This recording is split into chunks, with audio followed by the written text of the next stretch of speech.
يا أيها النبي قل لأزواجك وبناتك ونساء المؤمنين يدنين عليهن من جلابيبهن ذلك أدنى أن يعرفن فلا يؤذين وكان الله غفورا رحيما.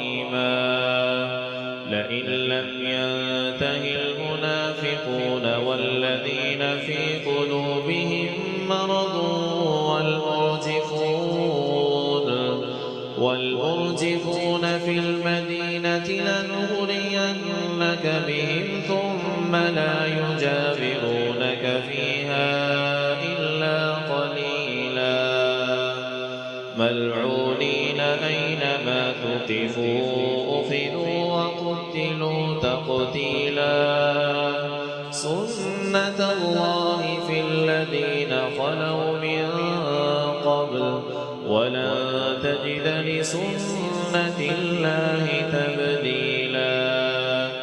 يسألك الناس عن الساعة قل إنما علمها عند الله وما يدريك لعل الساعة تكون قريبا إن الله لعن الكافرين وأعد لهم سعيرا خالدين فيها أبدا لا يجدون وليا ولا نصيرا يوم تقلب وجوههم في النار يقولون يا ليتنا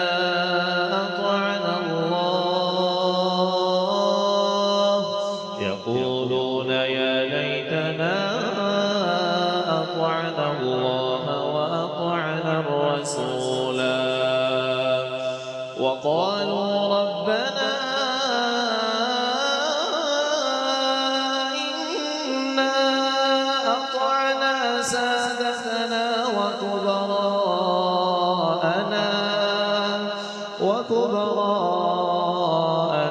فأضلونا السبيلا ربنا آتهم ضعفين من العذاب والعنهم لعنا كبيرا.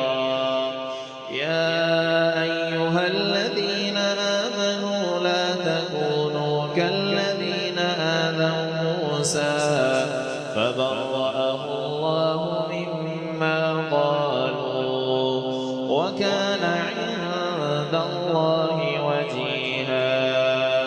يا أيها الذين آمنوا اتقوا الله وقولوا قولا سديدا يصلح لكم أعمالكم ويغفر لكم ذنوبكم ومن يطع الله ورسوله فقد فاز فوزا عظيما. إنا عرضنا الأمانة على السماوات والأرض والجبال فأبين أن يحملنها وأشفقن منها وحملها الإنسان إنه كان ظلوما جهولا. ليعذب الله المنافقين والمنافقات والمشركين والمشركات ويتوب الله على المؤمنين والمؤمنات وكان الله غفورا رحيما. بسم الله الرحمن الرحيم. إذا زلزلت الأرض زلزالها وأخرجت الأرض أثقالها وقال الإنسان ما لها يومئذ تحدث أخبارها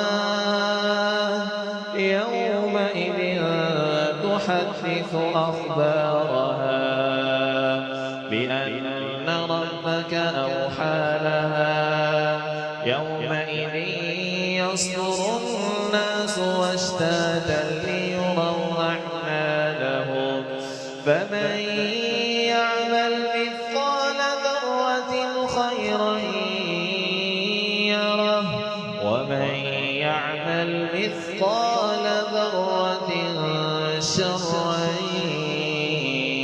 يره صدق الله